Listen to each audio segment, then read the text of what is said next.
তুমি কি জানো উম্মত, আমি 23টা বছর টানা তোর জন্য কেঁদেছিলাম।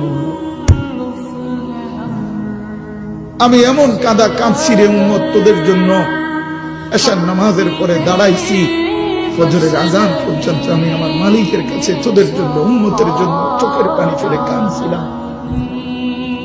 আমার এত চোখের পানি তোর দিল গলাইতে পারলো না। আমি তায়েফের পাথরের আঘাতে আমার পিঠটা চালনির মতো ছিদ্র ছিদ্র হয়ে গেছে রক্তে। আমি বুকে পেটে 2টা পাথর বাঁধছি ক্ষুধার কষ্টে। আমি উহুদের দান্দান শহীদ করা রক্তে উহুদের ময়দানে পড়েছিলাম বেহুশ হয়ে। আমার ঘরের চুলায় 3 মাস রান্নার জন্য কোনোদিন চুলায় আগুন জ্বলে নাই।